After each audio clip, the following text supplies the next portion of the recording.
Good morning, children. So in the previous class, that is yesterday's class, we have studied that how a DNA, which is about 2.24 meter in human being, is packed in such a small microscopic cell, or rather in nucleus, or rather in chromosomes. So how is this packing done? How such large or length of the fiber of DNA or chromatin is actually packed in a very small place? And for that we have studied that actually it form a nucleosome around the histone octamer, and then histone H1 histones are there, and then it makes solenoid, then it makes coiling, and then again it makes a coiling or solenoid, and then they two of such structure come together to form one chromosome, and the breadth has become somewhere about 14 nanometer from the 2 nanometer. Okay, so 700 times their breadth increases, and then they become clearly visible under microscope. And in the form of chromatin material or in the form of nucleosome, we'll never be able to see them by a microscope, best of best microscope which is available in our schools. Okay? Because to see these things we require electron microscopes, and electron microscopes are not available in the schools. They are only in some of the universities they are available, and etc. तो चलिए, ये तो हो गया हमारा एक बात. अब आगे पढ़ते हैं. Today's we shall continue that topic, है ना? So here the molecular structure of DNA we are done. We have done the structure of DNA, we have done this, we have done this, we have done this, packing we are done, and from here I had to teach. चलिए यहाँ से पढ़ लेते हैं. In eukaryotic, this organization is much more complex, and there is a set of positively charged basic protein that is called histone. DNA is negatively charged, and the histones are positively charged. So histone and DNA, they come together, and the DNA encircle the histone molecules, and their positivity and DNA's negativity, they neutralize one another. Now, here it is saying that the protein again acquires charge depending on the abundance of amino acid residue and their side chain. Okay? We have studied that there are 20 different type of amino acids. Some of them are positively charged, some of them are negatively charged, and most of them are chargeless. Okay? So a protein will acquire a charge depending that what type of amino acids are more. If it has got more of negatively charged amino acid, then the charge of the total protein which is formed by them will be negatively charged. And if a protein which is made up of or composed of most of the amino acids which are positively charged, okay, because of the NH group or some other OH groups, etc., then it will be positively charged. So histone molecules जो हैं, histone octamer, 8 such molecules are there. Histone octamers जो हैं, they are containing positively charged proteins.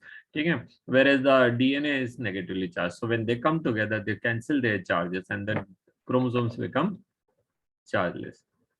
The histone are organized in to form units of 8 molecules, and that is why it is called histone octamer. And the negatively charged DNA wrap around the positively charged histone octamer to form a structure that is called nucleosome. And we have studied that yesterday's class that a nucleosome is having somewhere about 200 base pairs. ठीक है, तो मैंने कल आपको उसका calculation करके बता दिया था और किस हिसाब से होगा. अब नाउ ये क्वेश्चन यहाँ पर है, theoretically how much such beads should be present in a mammalian cell. Now, what is a mammalian cell? What is a mammalian cell? Mammal is a category. ये तो क्लास 11th के chapter 1 में हमने पढ़ा था ना, टेक्सॉन में, कि मैमलिया, अगर मैं आपसे बोलूँ go and bring one mammal, तो some may bring rat, some may bring cat, some may bring elephant, some may bring mouse, some may bring cow, some may bring sheep, some may bring themselves. मैं आ गया sir mammal. So mammalian cell का क्या मतलब है? And every cell will have different number of nitrogen bases. So it is a foolish question. हाँ, तो आप इसकी जगह लिखिए what are the total number or theoretically how many such beads are found in a human cell.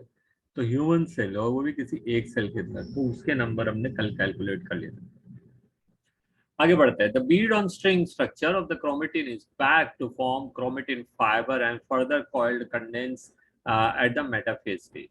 तो हमने in yesterday's class I had shown you a diagram where it was shown that how DNA first encircle around the histone octamer, form nucleosome, the nucleosome form a coil, and then coil will again form coils, and then it will again forming a solenoid, and that is how a DNA is formed, chromosome is formed. तो chromosome बनते बनते वो बहुत मोटा हो जाता है. And when is chromosome formed?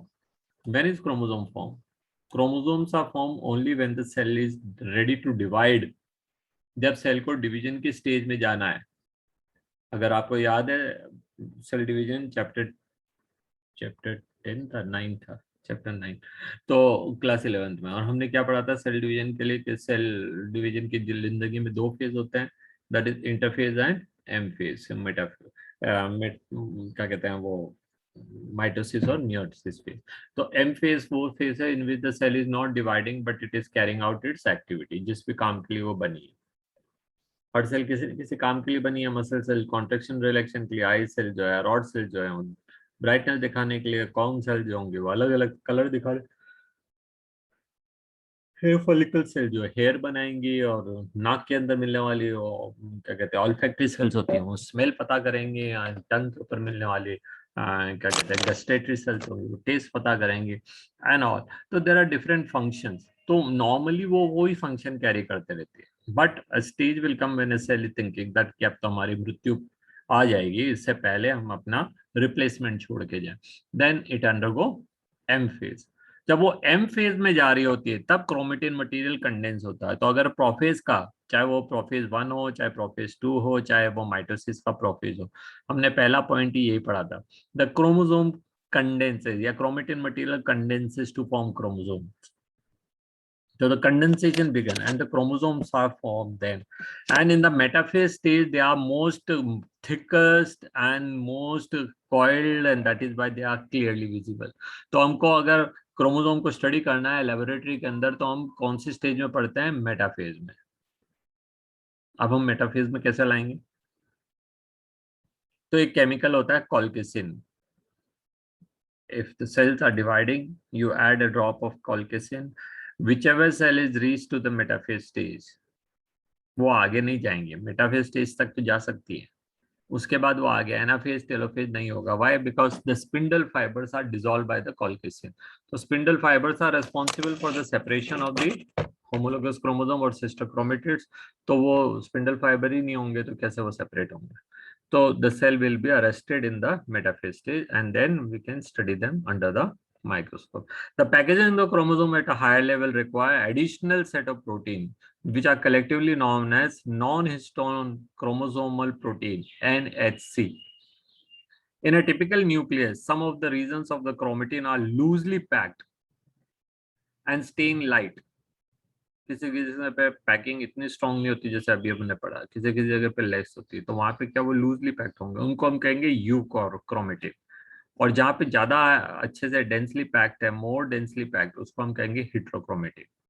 Euchromatin is said to be transcriptionally active chromatin, whereas the heterochromatin are inactive. वहाँ ट्रांसक्रिप्शन नहीं हो सकता.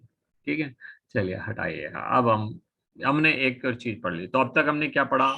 If I summarize what we have studied in this chapter, we have studied Frederick Griffith's experiment.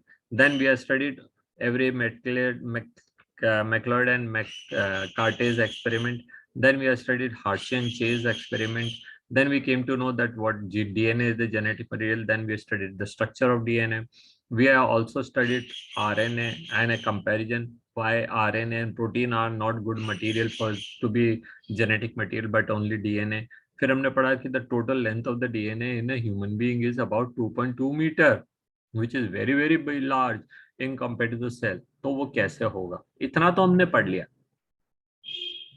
हमने ये भी पढ़ा कि there are some viruses in which RNA is the genetic material, but not in all. ठीक है, आज हम RNA से शुरू करते हैं, उसके बाद डीएनए की प्रॉपर्टीज पढ़ लेंगे. अभी तो चैप्टर का 1/3 हो गया है. 1/3 of the chapter we are done. Major portion are there now. अभी वाले easy थे, आगे वाले भी easy हैं अगर आप पढ़ेंगे तो. If you will not study, everything will be tough. RNA world 6.3. Okay, क्या है? From the foregoing discussion, an immediate question becomes evident, which is the genetic, first is genetic material. अगर वायरस में हमको जेनेटिक मटेरियल किसी किसी में RNA मिलता है, and most of them are DNA. So whether the DNA came first or RNA came first, very important question. मुर्गी और अंडे वाला क्वेश्चन नहीं है. Whether the मुर्गी came first or अंडा come first. ठीक है? Because if the मुर्गी is not there, fowl is not there, how the egg will come? And if the egg is there, so where it is come from? ठीक है? Same is the problem. यहाँ पे भी genetic material DNA है कि RNA है. तो देखिए ना, एक एक होता है central dogma. What do central dogma से? सेंट्रल डॉगमा कहता है दैट हाउ डीएनए और हाउ जेनेटिक मटेरियल फंक्शंस, है ना. वहां पे दे रखा सेंट्रल डॉगमा में. I'll take it to book portion where the central dogma is given. This is the central dogma. What? A DNA can make RNA, RNA can make protein, and protein become enzyme, and protein carry out function. Whatever may be the genetic material, whether it is DNA or RNA, the function will be carried out by the enzymes. If I am speaking, if you are listening, if you are watching me, that is all because of the certain type of enzyme activities which are taking place in the body. Some kind of enzyme activities which are taking place in our body are making us able to carry out those reactions. ठीक है? तो देखना, सुनना, पढ़ना, बोलना, खड़ा होना, बैठ जाना, सोना, heart, contraction of muscles, contraction of diaphragm, any activity in our body, pigmentation, है ना, ये सबके सब कैसे पॉसिबल होंगे? Because of enzyme. And digestion तो अपन ने पढ़ा ही एंजाइम से होता है. Photosynthesis, respiration, they all by enzyme, we already studied. तो the enzyme and enzymes are all proteins. And यहाँ दिखा है कि डीएनए पहले आया कि एंजाइम पहले आया, प्रोटीन पहले आया. क्योंकि प्रोटीन तो डीएनए से बनता है, और डीएनए को बनाने के लिए भी प्रोटीन की जरूरत पड़ती है, एंजाइम्स की जरूरत पड़ती है. So which came first? Whether the DNA came first or protein came first? It was a big question. ठीक है? इसी क्वेश्चन का आंसर यहाँ ढूंढेंगे. So what was the first genetic material? Whether it was RNA or DNA?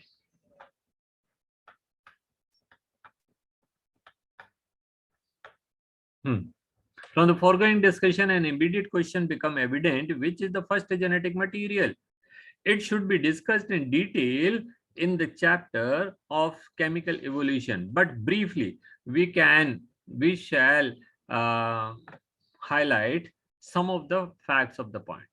देखिए, RNA के पास में दो इंपॉर्टेंट खासियत है. आरएनए डायरेक्ट अपनी कॉपी बना सकता है, और आरएनए प्रोटीन भी बना सकता है. पॉलीपेप्टाइड चेन बनाएगा, आरएनए एग्जैक्ट प्रोटीन तो नहीं. तो RNA was the first genetic material. हमने यहाँ पे इसको लिख दिया है कि फर्स्ट जेनेटिक मटेरियल क्या है. First genetic material was RNA. Why? Two reasons. पहला, आरएनए जब प्रोटीन बनाएगा तो उसको कोई प्रोटीन मतलब कोई एंजाइम की जरूरत नहीं पड़ती. Enzyme, RNA itself is self catalytic. अगर मैं कल आपको पढ़ा रहा था, एंड आई सेड के RNA are less stable because RNA are catalytic. तो आरएनए खुद कैटालिटिक होते हैं, उसको किसी प्रोटीन की जरूरत नहीं पड़ती है अपने आप अपनी एक्टिविटीज को कराने के लिए. तो देखिए, there is how now enough of evidences that suggest the essential life processes such as metabolism, translation, splicing, etc. evolved around RNA. ये सारी एक्टिविटीज, मेटाबॉलिज्म, ट्रांसलेशन, स्प्लिसिंग, ये सब के सब क्या होती हैं? वो आरएनए के आसपास ही घूम रही है ना. मेटाबॉलिज्म तो आप जानते ही हैं, sum of all the chemical reaction. Translation क्या होता है? When a DNA can make RNA, तो उसको हम कहेंगे ट्रांसक्रिप्शन. एंड आरएनए एक प्रोटीन बनाता है, उसको कहते हैं ट्रांसलेशन. तो RNA to protein, formation of RNA to protein is translation. यहीं पे दे रखा है, आपको ज्यादा दूर नहीं जाना है. अभी जो डायग्राम हमने लिया था, ये DNA to DNA is replication. Replication किसको कहेंगे? जब एक डीएनए दूसरा डीएनए बना ले। DNA to RNA is called transcription and RNA to protein is called translation. मान लीजिए आप स्टोरी राइटर और आपने एक स्टोरी लिखी and now you want to make movie out of it, तो you are reach to some of the production house. अब production house में जाकर के आपने अपनी स्टोरी उसको दी। He like the story, he said कि okay we'll give you 3.5 lakh rupees for that, plus every lakh ticket which is sold will give you 10,000 rupees। Deal हो गई भाई, या 500 रुपये, 1,000 रुपये, 10,000, 5,000, जो भी है, डील हो गई। डील हो जाने के बाद क्या आपकी जो जो फोटो जो कॉपी है फिल्म का, जो आपने कागज में कॉपी में लिखा है, उसको पहले क्या करना है, रिप्लिकेट करना, उसकी कॉपी बनानी पड़ेगी। And this copy had to be given to all the actor actresses who are going to act on it, क्योंकि हर एक को तो अपना रोल चाहिए ना।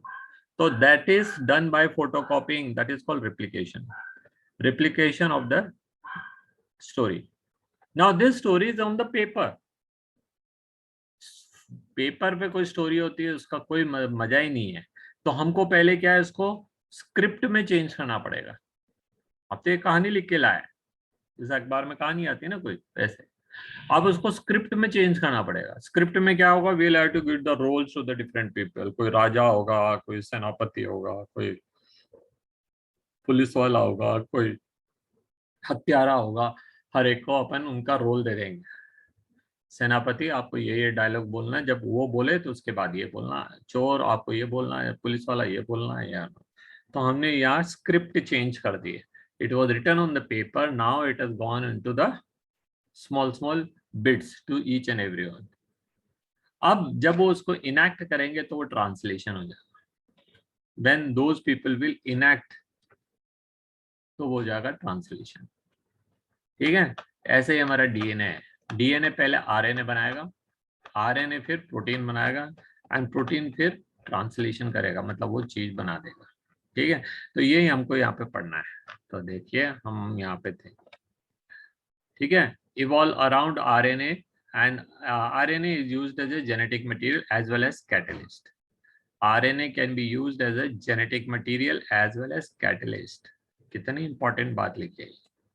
RNA दुनिया में एकमात्र ऐसा सब्सटेंस है जो कैटलिस्ट की जैसे भी काम कर सकता है और मटेरियल इंफॉर्मेशन भी स्टोर कर सकता है। वाओ, डीएनए मटेरियल इंफॉर्मेशन तो स्टोर कर सकता है, बट वो कैटेलाइज भी कर सकता है। उसको एक दूसरे एजेंट की जरूरत पड़ेगी। मुर्गी से अंडे के बीच में एक तीसरी चीज की जरूरत पड़ रही है, पहले वो आएंगे तब अंडा आएंगे, ऐसे वाली सिचुएशन है। So directly RNA can perform some of the activities of genetic material as well as some of the activities of enzyme, but DNA cannot। तो जब डीएनए को जेनेटिक मटेरियल बना रहे थे तो हमको एक नए स्पीशीज की जरूरत पड़ी जिसको हमने नाम दिया RNA. Without RNA DNA can not work. Without RNA DNA can not work. However initially जब डीएनए भी नहीं बना था तो RNA was only the informatory molecule also. वो इन्फॉर्मेशन भी स्टोर कर रहा था और वो कैटेलाइज करके उससे एंजाइम भी बना रहा था, और फिर वो एंजाइम जो है कुछ एक्टिविटीज कर रहे थे। तो दैट वाज द ड्यूटी। ठीक है, तो there are some important biochemical reaction involving the living system that are catalysed by RNA catalyst. उनको प्रोटीन की जरूरत नहीं पड़ रही है। ये इंपॉर्टेंट लाइन है जिसको ब्रैकेट में डाल रखा है। There are some of the activities which are not catalyzed। उसके लिए एंजाइम प्रोटीन नहीं है, उसके लिए एंजाइम क्या है, आरएनए है। RNA themselves are acting as an enzyme। ठीक है, तो फिर उनको कोई प्रोटीन की जरूरत नहीं। फिर मुर्गी और अंडे वाली सिचुएशन के अंदर हम कह रहे थे कि पहले डीएनए आया कि प्रोटीन आया, कि अगर प्रोटीन आया तो प्रोटीन कैसे बन गया बिना बिना एंजाइम के। हाँ, एंजाइम तो खुद ही प्रोटीन होते हैं। तो जब तक प्रोटीन नहीं बनेगा एंजाइम कैसे आएंगे, जब तक एंजाइम नहीं आएंगे डीएनए से आरएनए कैसे, प्रोटीन कैसे बनेगा। तो बाद में पढ़ना पड़ा है भैया, डीएनए और प्रोटीन के बीच में एक और चीज बैठी है, उसको कहते हैं आरएनए। तो डीएनए से आरएनए बनने के लिए कोई एंजाइम की जरूरत नहीं, आरएनए खुद बना लेंगे। और आरएनए से प्रोटीन बनने के लिए कोई एंजाइम की जरूरत नहीं, वो खुद बना लेंगे। ये ऐसी ऐसी खासियत है। कर सकते हैं, हमेशा नहीं होता है, अभी नहीं होता है, अभी बहुत सारे हमारे पास एंजाइम्स जिनको हम अभी फर्दर चैप्टर में फर्दर पार्ट में पढ़ेंगे आगे. Now, but RNA being catalyzed as a reactive and hence unstable. अब यही इसका पॉइंट था which we had discussed in the previous section here when the stability was taught. तो I said that RNA की एक और प्रॉपर्टी क्या है कि RNA तो खुद कैटलिस्ट है, तो वो जल्दी खराब हो जाता है. इसलिए a more stable molecule, that is DNA, was chosen as a genetic material. A DNA can easily produce RNA and RNA can produce protein. So this is how a chain is formed. अब problem नहीं है, अब तो हमारे पास enzyme है, लेकिन पहले वाले सबसे पहले वाले ऑर्गन की बात कर रहे थे. How the first organ without protein, वो कैसे डीएनए से प्रोटीन बनाया उसने या आरएनए से प्रोटीन बनाया. तो आरएनए में एक खासियत है कि वो खुद कैटेलाइज कर सकता है, it is not depending on protein. Okay, so ये बात हो गई. Now therefore DNA has evolved from the RNA. Why? Because the stability was an issue where RNA was failing, and that is why हमको DNA को हमने ढूंढ के लाया, मतलब in course of evolution DNA was formed अचानक से. और जब डीएनए बन गया तो मालूम पड़ा कि ये तो ज्यादा अच्छा है. पहली बात, लार्ज मॉलिक्यूल है, so that it can make so many different type of RNA. Secondly, DNA is more stable, वो खराब भी नहीं होता. और डीएनए सेल्फ रिप्लिकेशन भी कर सकता है, और डीएनए से आरएनए भी बनाया जा सकता है. तो ट्रांस रिप्लिकेशन एंड ट्रांसक्रिप्शन दोनों पॉसिबल. ठीक है, तो ये सारी खासियत ने डीएनए को ज्यादा अच्छा कंटेस्टेंट बना दिया फॉर द जेनेटिक मेथड. तो therefore DNA is evolved from RNA which is chemical modification and make it more stable. DNA being double stranded have complementarity and complement strand further resist the changes in evolution process and repair. ठीक है, तो ये इसकी खासियत हो गई. अगर by chance कहीं गलती हो भी गई है तो एक चेन में होगी, दोनों में थोड़ी साइमल्टेनियसली होगी. तो एक में होगी तो कॉम्प्लीमेंट्री चेन ही नहीं बनेगी वहां पे, so that there may be a sort of repair process also होता है. ठीक है, and that is why we don't find mutation so evident in the DNA as compared to that of the organism made up of RNA. And we have studied, हमने पढ़ा अभी कि जब हम हम वायरस की बात कर रहे हैं, कोरोना वायरस, तो कोरोना वायरस बहुत जल्दी जल्दी चेंज हो जाता है, अपना रंग रूप साइज शेप सब चेंज कर लेता है, जैसे हम कपड़े बदल के आ गए. सो कोरोना का वायरस का कोई एक वैरायटी था, फिर दूसरा आ गया, फिर तीसरा आ गया, फिर चौथा आ गया, ऐसे. तो हमने उनको नाम दे दिया alpha beta gamma lambda etcetera. आगे पता नहीं कौन सा आ जाएगा, है ना. डेल्टा सी डरे हुए हैं अपन अभी, पता नहीं आगे कौन सा आएगा. चलिए, तो आपको आरएनए और डीएनए का कंपैरिजन समझ आ गया, आई थिंक सो. कोई है बच्चा बोलने वाला, यस और नो? आया कि नहीं आया? Yes sir. Yes sir. Yes sir. Okay, 3 आवाज आ गई मुझे, तो मेरे को लग गया कि सबको समझ. अब हम पढ़ते हैं नया topic, that is replication. What is replication? Just now थोड़ी देर पहले मैं जब सेंट्रल डॉगमा बता रहा था आपको, तो मैंने एक वर्ड पढ़ा वहां पे, when a DNA can make its own copy it is called replication. ठीक है, द कॉपिंग ऑफ डीएनए. जैसे कि आप डीएनए को फोटोस्टेट मशीन में रख दीजिए और एंटर दबा दीजिए, कॉपी हो गया जाएगा नया डीएनए. तो हम इसको कहेंगे डीएनए टू डीएनए. एक डीएनए से दूसरा डीएनए बनना, that is कॉपिंग of a DNA.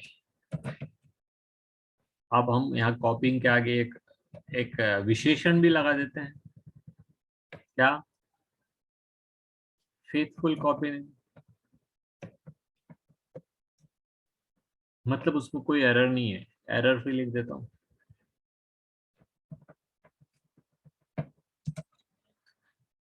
Copy ऐसी होनी चाहिए कि उसमें कोई चांस ही नहीं हो गलती के, कोई चांस ही नहीं है गलती के, ऐसी होनी चाहिए.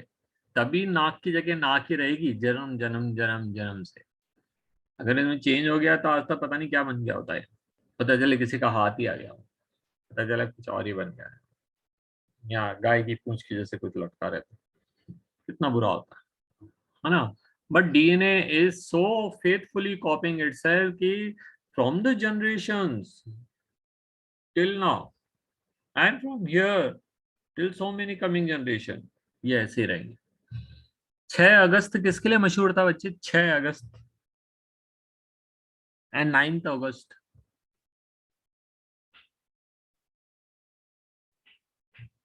6th August and 9th August were the 2 dates on which atom bomb was dropped on Hiroshima and then on Nagasaki by US. ये पढ़ा है ना आपने, सुना है ना? Yes, sir. Very good. So atom bomb releases various type of radiations, and they are very high energy radiation. And because of those radiations, so many DNA जो है, so many individuals DNA has been खराब हो गए वो. And उसके कारण Hiroshima और Nagasaki में कई सारे बच्चे डिफॉर्म्ड पैदा हुए. डिफॉर्म्ड. सरकार को निर्णय लेना पड़ा होगा, उनसे बोलना पड़ा होगा, भाई बस आप बच्चे पैदा मत करो, नहीं तो हमारे देश में सारे डिफॉर्म्ड बच्चे रह जाएंगे. ठीक है, हमारे देश में भी अगर आपको याद हो, we had Bhopal gas tragedy, methyl isocyanide gas was released and it also caused deformation for several generations. 1983 it was leaked from that. तो यह कई बार क्या होता है, डीएनए की फेथफुलनेस के अंदर कई बार गड़बड़ी आ जाती है. That will lead to the mutation, है ना. चलिए अभी हम पढ़ते हैं. While proposing the double helical structure of DNA, Watson and Crick had immediately proposed a scheme for replication of DNA.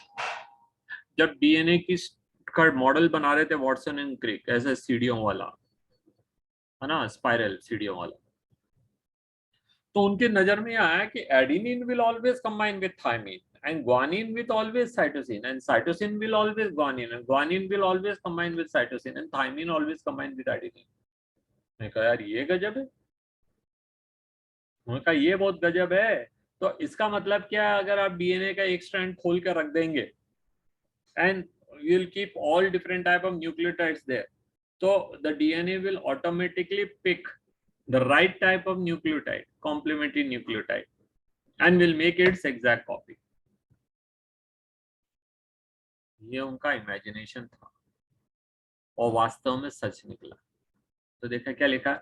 While proposing the double helical structure of the DNA, Watson and Crick had immediately proposed a scheme of replication of DNA to quote their original statement that follows. It has not escaped or noticed that specific pairing or have postulated immediately suggest that a possible copying mechanism for the genetic material.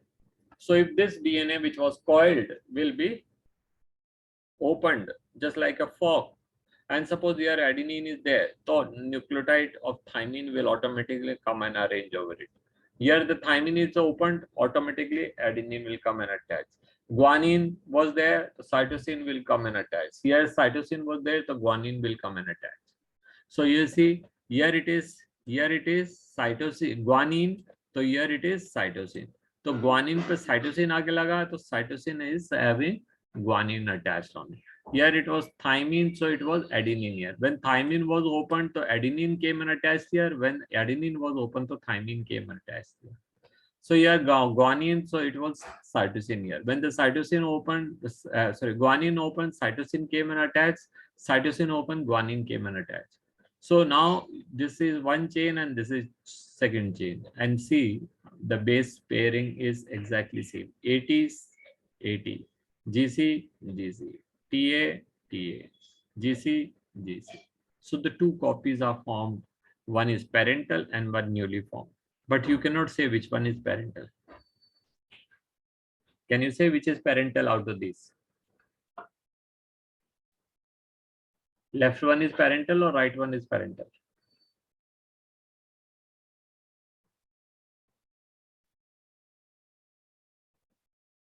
जवाब ही नहीं आया. देखिए parental तो red colour में दिया है. The right one.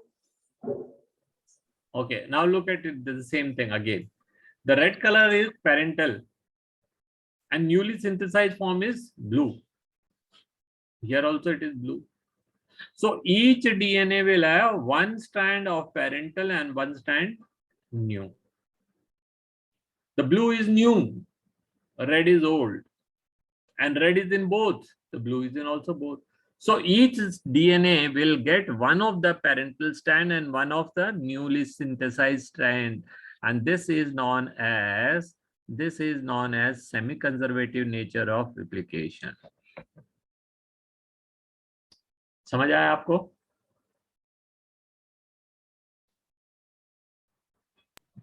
Excuse me, sir. Sir, can I ask something? Yes.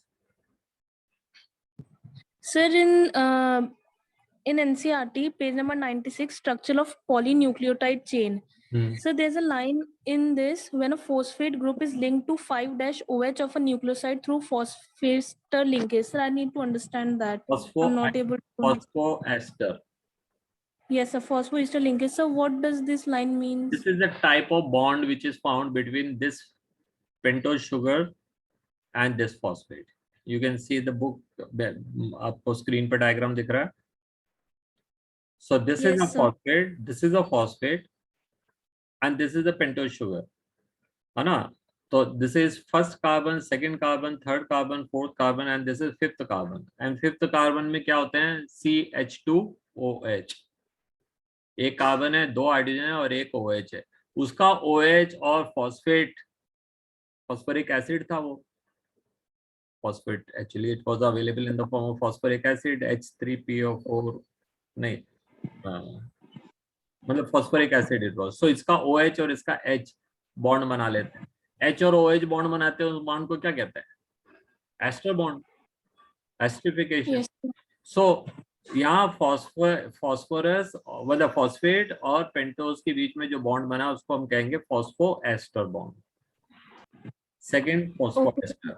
Now each phosphate molecule form two phosphoester bond, one with third number carbon and one with fifth number carbon. पहले वाले ribosome के third वाले से और दूसरे वाले के fifth number से. So since each phosphate is forming two ester bonds, so it is called phosphodiester bond.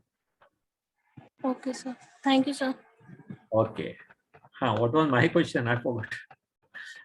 So I was saying that when the DNA is copied, replicated, so each strand will get one of the copy of parent. देखिए ये वाला each DNA will get one of the strand from parent. So red one is parental strand. Here also red one is parental strand. And blue one is newly synthesized. So we cannot say that this was parental and this is copy. समझ गए ना आप? अगर आप जाएं जैसे मतलब आप कोई जल्दी में हो, अगर आप कहीं पे मतलब या मान लीजिए आप कहीं बाहर रहते हो और आपने अगले महीने आप जो है कोई शादी फंक्शन के लिए घर आना चाह रहे हो और आपके घर वालों ने कुछ कपड़े वपड़े पसंद किए.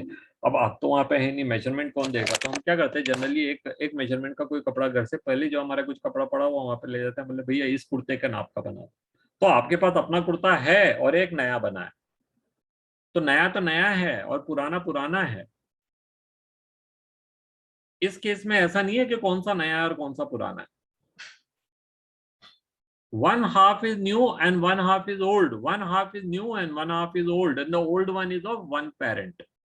एक parent था, उसका आधा हिस्सा इसमें चला गया, आधा हिस्सा इसमें चला गया. This type of replication is called semi-conservative replication of DNA. Now, how it is done, that we'll study tomorrow. Not tomorrow. Tomorrow there is no class. Day after is no class. We'll study on 16th in school's ID. ठीक है? अगली हमारी class 16 तारीख को होगी school की ID पे. Sir, can you please tell that on what number we have to send a slogan for slogan writing competition? It is given on the same website.